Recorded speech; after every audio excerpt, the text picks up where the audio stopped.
To be the man, you've got to beat the man. To varying degrees, the Nature Boy Ric Flair was the man throughout his distinguished and illustrious career. Though not the first wrestler to portray himself with flamboyance and unrepentant bombast, it cannot be denied that Flair set a nearly unbeatable standard in showmanship that later wrestlers, as well as other figures in pop culture, would attempt to emulate. People often talk about sizzle and steak, and Flair's unparalleled sizzle was matched with the hearty steak that was his ring generalship, making himself eternally a championship caliber technician that easily wove style with substance. Pinning Ric Flair's shoulders to the canvas has been done, but beating the man in terms of cultural significance has proven to be a much more daunting task. With that in mind, I'm Jack from Cultaholic.com, and this is the captivating career of Ric Flair.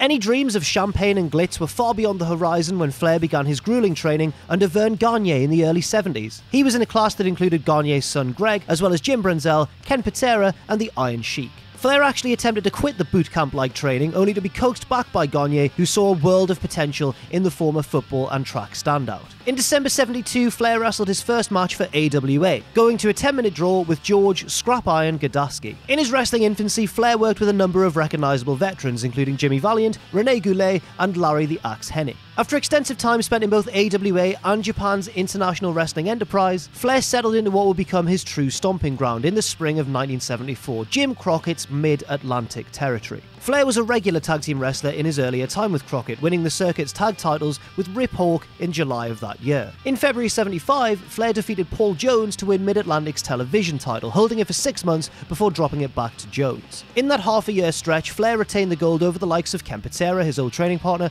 Wahoo McDaniel, and Big Tony Atlas. And then, on October 4th, 1975, in the blink of an eye, Flair's career and life was nearly ended. Flair was on board a twin-engine Cessna plane with several other wrestlers when it started to go down 5 miles from the runway in Wilmington, North Carolina due to fuel exhaustion. The pilot was the only fatality, but wrestler Johnny Valentine, father of Greg the Hammer Valentine, was left paralysed. Ric Flair very nearly met the same fate, breaking his back in 3 places with several vertebrae compressed to their breaking point. Incredibly, despite being told by doctors that his career was over, Flair would miss just 4 months of in-ring action. During his vigorous rehabilitation, Flair was struck with an epiphany. Inspired by the suave attitude and ritzy lifestyle of Nature Boy Buddy Rogers, the 26-year-old wrestling prodigy decided to follow in those same footsteps, wanting to be that same high-life living playboy that Rogers had portrayed in his heyday, though Flair would certainly take it to more inspired heights. Capping off his new image with that now iconic Jerry Lee Lewis-style woo, the revived Flair resumed his feud with Wahoo McDaniel, capturing the NWA Mid-Atlantic Heavyweight title from him in May 1976. This new Nature Boy held onto the gold for 4 months before dropping it back to Wahoo inside a steel cage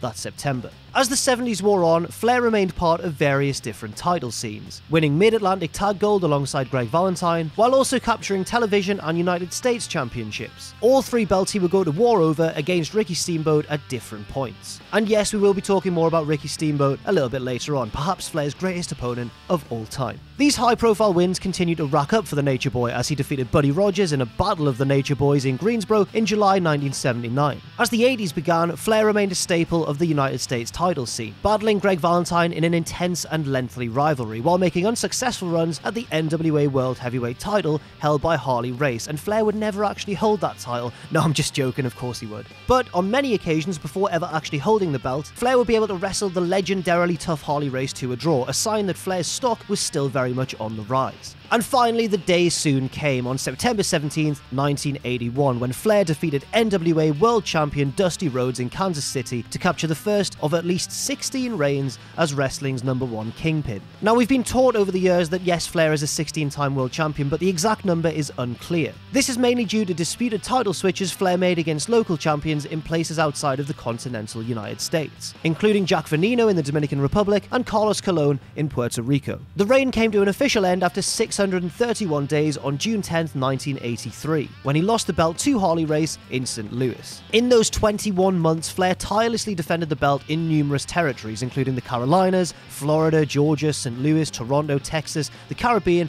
and even in Japan against Ricky Steamboat and Jumbo Tsuruta. Though his first reign lasted for nearly 2 years, Flair wasn't quite commanding the respect from fans that the NWA had hoped, and Race was given another reign as champion in order to put Flair over in grand fashion later on. In storyline, Harley Race had put a $25,000 bounty on Flair's head, which Dick Slater and Cowboy Bob Orton collected by injuring Flair's neck with a spike piledriver. How very NWA. After flirting with retirement for a time, a vengeful Flair returned, coming after his would-be attackers with a baseball bat. The title match was set for the first ever Starrcade on Thanksgiving night, 1983. Inside of a steel cage, a blood-soaked Flair body-pressed Race from the top rope, winning his second world title in the process. For nearly 4 years that followed, Flair almost continuously held the gold. Almost, save for an unrecognised double swap with Race in March 1984, as well as an 18-day stretch in which Kerry Von Erich held the gold after defeating Flair at a Texas Stadium Memorial show in his brother David's honour. After regaining the belt from Von Erich in late May 1984, Flair was an indomitable champion and soon became even more powerful thanks to some friends in low places. What's that galloping on the horizon? That's right, it's time to talk about the Four Horsemen. I'm so sorry, that was a really terrible line. In order to stave off the ongoing threat posed by Dusty Rhodes and other babyfaces, Flair joined forces with Arn Anderson, Ole Anderson, Tully Blanchard, and manager J.J. Dillon to of course form the original incarnation of the Four Horsemen. Together, the group actively worked to collect belts, injure the babyface opposition, and protect Flair's gold at all costs. And in doing so, they became maybe the most legendary and iconic stable of all time. Challenges pushed Flair to the limit, oftentimes time limits. Some of those territory-era stalwarts that went for 30 or even 60 minutes with Space Mountain included Magnum TA, Hacksaw Jim Duggan, Terry Taylor, Bruiser Brody, Ron Garvin, and Ricky Morton, to name just a few. Flair's endurance became his hallmark, an upper-class champion with a blue-collar work ethic. Dusty Rhodes got the belt off Flair at the 1986 Great American Bash, but only for 2 weeks. Garvin managed a 2-month reign in the fall of '87, but Flair gained it back at that year's Starrcade. Young studs such as Lex Luger, Barry Windham, and Sting brought Flair to the brink in the best performances of their careers, especially Sting, whose 45-minute draw with Flair at the inaugural Clash of the Champions really made him. Then, in 1989, Flair embarked on what many believe is the finest trilogy of matches in wrestling history, his NWA World Championship battles with Ricky the Dragon Steamboat. Steamboat had just returned to the NWA to challenge Flair, and he won the gold from the Nature Boy at February '89's Chi-Town Rumble. After Steamboat warded him off in a 2 out of 3 falls epic at the April Clash of the Champions, Flair regained the title at Wrestle War in May, settling the score in yet another 5-star battle. Flair's alignment as a heel was clouded in the post-match when a giddy Terry Funk suckered the tired Victor into a beating, pile-driving him onto a ringside table. That dastardly Terry Funk. Funk would go down twice in grand fashion to Flair, once in a heated clash at the '89 Great American Bash, and once more that November in an I Quit match at Clash of the Champions. Flair's 6th recognised reign pushed onward into the new decade, and some of his Horseman brethren had flocked back to him as a tenuous babyface version of the group, as well as new member Sting. But when Sting dared to challenge for Flair's gold man-to-man, the Horsemen kicked him out after a brutal assault. The Horsemen morphed into the new group of Flair, Arn Anderson, Barry Windham, and Sid Vicious, but fate was not on their side. That's because Sting, flanked by his Dudes with Attitudes allies, come on dudes with attitudes, yeah, go on, finally toppled Flair to capture the NWA title at the 1990 Great American Bash, ending Flair's latest reign at 14 months. Though Flair won the belt back from Sting in January, troubles persisted amongst some controversial angles, such as the Black Scorpion revelation and a disputed title switch with Tatsumi Fujinami over in Japan. WCW President Jim Herd felt that Flair was too old to be the face of the company and wanted him to take a pay cut in his next contract as well as accept being pushed down the card. Herd also wanted Flair to modify his look and gimmick, calling himself, get this, Spartacus, which understandably drove Flair insane. Flair and Herd were at heavy odds, and 2 weeks before Flair was to drop the now WCW World Heavyweight title to Luger at the Great American Bash '91, Herd fired Flair anyway. Still in possession of the big gold belt, Flair found himself in touch with Vince McMahon and WWE. Bobby Heenan heralded Flair's impending arrival by bandying the gold around on WWE programming, calling Flair the real world champion while egging on Hulk Hogan all the while. Flair arrived that September to much fanfare, and before long, he was at odds with both Hogan and Rowdy Roddy Piper. The Nature Boy played a role in costing Hogan the WWE Championship to The Undertaker at the '91 Survivor Series, which set forth a series of events that caused the belt to be vacated. With the winner of the '92 Royal Rumble earning the richest prize in the biz, Flair ran the gauntlet from number 3, dramatically lasting 60 minutes and staving off infinite elimination attempts in order to win the title. A Flair vs Hogan dream match was penciled in for the main event of WrestleMania 8, but various circumstances led to Hogan being swapped out for Randy Savage, and not in the main event. Flair taunted Savage with claims that he'd romanticized Miss Elizabeth years before Macho Man knew her, leading to an irate Savage bloodying Flair en route to winning the belt in Indianapolis. However, Flair regained the belt that September, only to drop it in Saskatoon to Bret Hart 6 weeks later. Unsatisfied with his position in WWE and facing a possible drop into the mid-card, Flair gave his notice with the intent of returning to WCW, which was now free of Jim Herd. Flair lost a loser leaves town match to Mr. Perfect in early '93 and put over Bret Hart several more times on a European tour before officially departing for Atlanta. Unable to wrestle for a little while due to a non-compete agreement, Flair returned to WCW as the host of an interview segment called A Flair for the Gold, which included future wife Wendy Barlow as a fetching French maid named Fifi. Once he was permitted to finally don the trunks and boots once more, Flair hit the ground running. Whether he and Arn Anderson were taking the Hollywood Blondes to the limit, or he was winning the resurfaced NWA title from Barry Windham. To cap off his Renaissance year, Flair wagered his career against the WCW World Heavyweight title of Big Van Vader at Starrcade '93. 10 years after Flair had won the gold from Vader's manager, Harley Race. In dramatic and tear-jerking fashion, Flair conquered the super heavyweight monster before thousands of elated fans in his hometown of Charlotte, North Carolina. This heroic version of Flair valiantly defended the gold against Vader, old rival Steamboat, Paul Orndorff, and others before undergoing a very sudden heel turn. Hulk Hogan was coming into WCW to boost the company's international profile, and a scheming version of Flair was the perfect foil to an unvarnished Hulkamania. Flair dropped the gold to Hogan at a widely viewed Bash at the Beach in Hulk's WCW debut, and the two icons continued to feud into October '94, when Flair lost once more to Hulk at Halloween Havoc, this time in a steel cage match with the Nature Boy's career on the line. Flair still appeared occasionally to try and get at Hogan, but he actually didn't wrestle for 6 months. In his comeback, Flair lost in a Clash of Icons to Antonio Inoki at the infamous Collision in Korea event. He also feuded once more with Randy Savage, facilitated by the Nature Boy attacking Savage's father, Angelo Poffo, at Slamboree '95. Leave Mr. Poffo alone, Rick, you big bully. Flair bested the Macho Man at the Great American Bash before dropping a lifeguard match at Bash at the Beach to Savage the following month.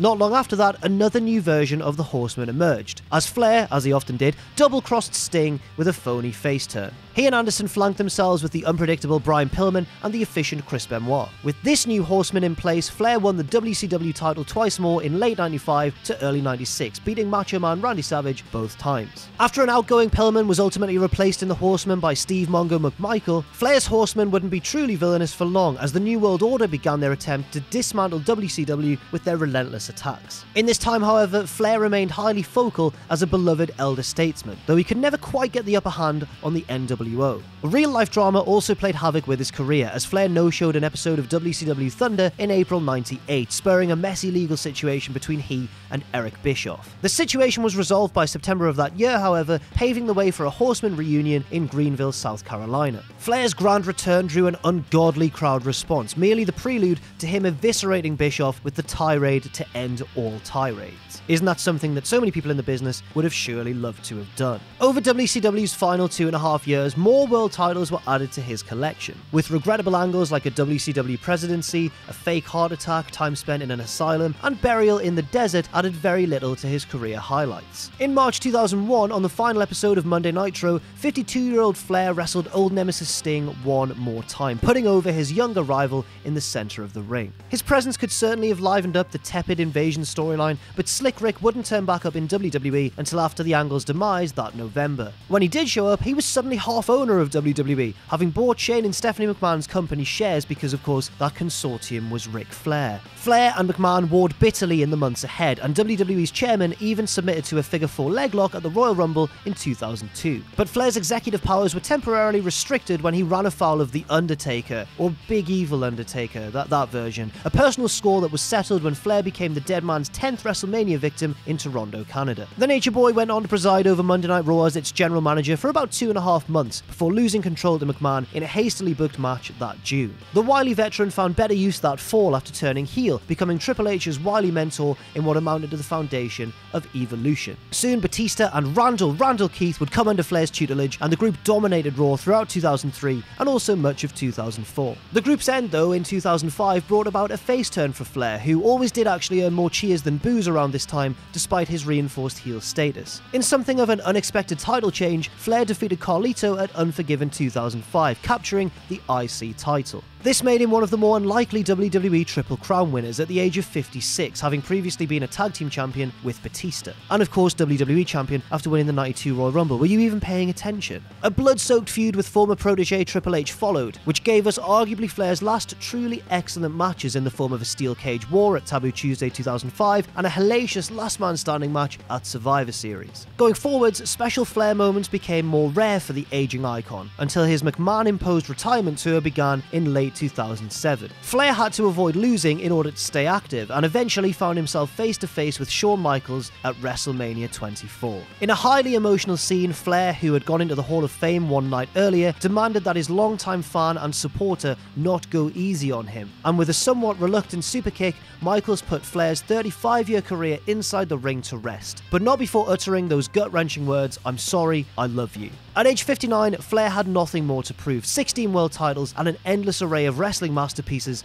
to his name. But, as you may know, Flair didn't stay retired. He battled Hulk Hogan on an Australian tour in late 2009 and stepped back into the ring a dozen times for TNA, his final match coming against Sting in September 2011. Yeah, this wasn't really a highlight of Flair's career, and many people actually wish that he'd just stayed retired after that perfect Michaels match. It was such a good moment. Since then, Flair entered the WWE Hall of Fame once more, this time with the Four Horsemen, and has kept active as mentor to daughter Charlotte Flair, who has now proven to be one of the most poised and athletically gifted women's wrestlers to ever step inside a WWE ring. Now 70 years old, Flair still pops up from time to time, including in a brief cameo at WrestleMania 35 to help out Triple H against Batista. At times, Ric Flair's brazen antics and wild living have made him a cautionary tale, albeit an incredibly engaging and charming one. No wrestler has embraced the rockstar lifestyle quite like the prolific and charismatic Ric Flair, and we in turn have embraced his craziness for all the good that it's brought out. As a wrestler, the Nature Boy was almost without peer, a model of human endurance in both lengthy matches and career longevity. In whatever facet of wrestling that Flair took on, he excelled beyond even his most gifted colleagues. Few other wrestlers have exemplified the one-man show quite like Ric Flair, as captivating an on-camera presence as he was a wrestler's wrestler. To this day, Flair is still very much the man, one that has proven extraordinarily hard to beat. Thanks very much for watching, and let us know what you think in the comments section down below. You can follow Cultaholic on Twitter at Cultaholic and on Facebook at facebook.com/Cultaholic. If you enjoy what we do, then please do check out our Patreon, patreon.com/Cultaholic, where you can pledge. And don't forget, of course, most importantly of all, to hit subscribe and to join us.